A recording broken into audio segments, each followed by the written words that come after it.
So you always pull rabbits out of hats. You're the guy. I thought you were gonna say something else, but I'm joking. You could call it that, but have you looked at the response on social media? It's almost 100% positive. Great. You pull rabbits out of hats. How do you keep doing this? You know what? I've been doing this a long time.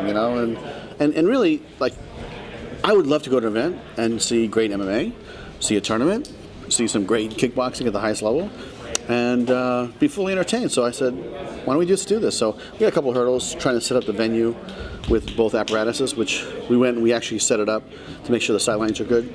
And then called Andy Foster, can we do this? He said, here's the rules and the regulations. It couldn't be an 8-man tournament because we wanted to originally do an 8-man tournament. So let's go back. Who'd you have for that? We had a couple of fighters that are, that we're not just thinking about, but a couple that are on the roster. And we could have easily filled it, but he said no. He said, you can only go 5 rounds. And total, just like a title fight. So if you can do 1 round, or you can do 4 rounds. But you can do 2 or 3, or you can go, like whatever you want. You can go 2, 2, and then 1 if it's overtime. So he gave us the choice, and I said, well, let's just go 2, and then we'll go 3, and that's kind of what it is. And you've got an extra judge if there's. That's one of the considerations that we're talking to him about. Is doing a throwback the future? Is this kind of because it seems like kind of a throwback a little bit, going back with the tournaments, what you used to do in Strikeforce. Yeah. I'll tell you, the Strikeforce tournament, which is probably, I feel like it's one of my biggest accomplishments, and it was probably one of the best tournaments. The lineup, come on, had Fabricio Verdun, Fedor, Alistair Overeem, Andre Arlovski. Brought Josh Barnett. Giant Silva. We had some great heavyweights in there, but it got challenged as time went on, right? So I said, we're not going to do that anymore. We're going to go back to the old school. Let's see if we can get an 8-man tournament or a 4-man tournament license from Andy. He said, sure, and then I called the guys. They were all for it. They said, we're in. Phil Davis was pumped up. He's like, I'm 200% in. That was his text back to me. So I said, okay, I know if I can get Phil and Mo, then I think it'll all work out. Is there going to be a tournament belt? Yes. Yeah. There'll be a tournament champion belt. And then from there, right there, you go into the title shot. Are these is the field of 4 that you had? Were they the guys you said, King, Mo, and Phil Davis?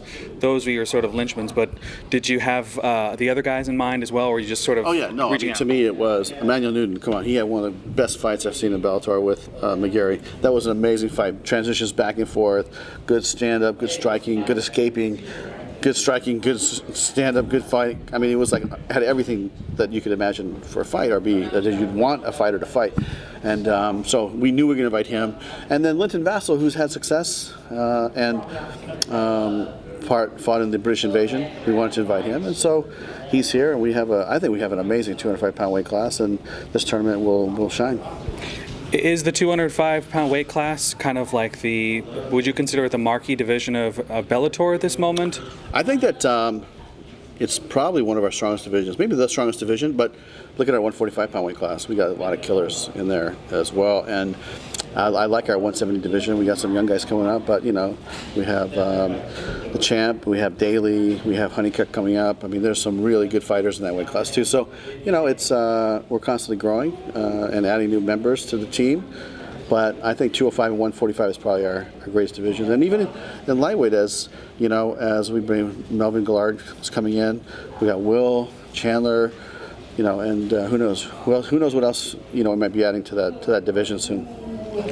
Ken and Kimbo are fighting tonight. Mm-hmm. Any other UFC Hall of Famers or fighters of days gone by reached out to you and said, I want to get back in there? They all, believe me, they all have, and I said, no, it's not like, this is like a isolated incident, because this was a fight that should have happened back in the day, right?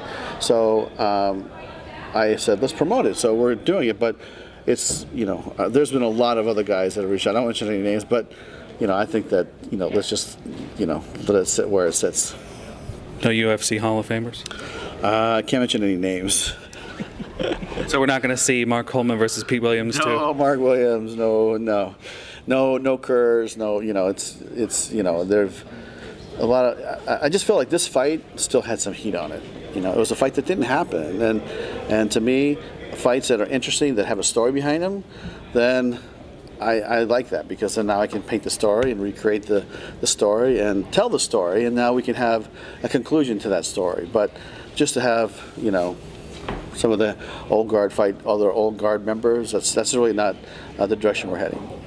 So you mentioned that your phone started ringing with the Reebok deal, Right. and you said that things are going to start changing a lot in terms of free agency. When do you anticipate that actually happening? I mean, we'll see. I mean, I know that that's going into effect soon.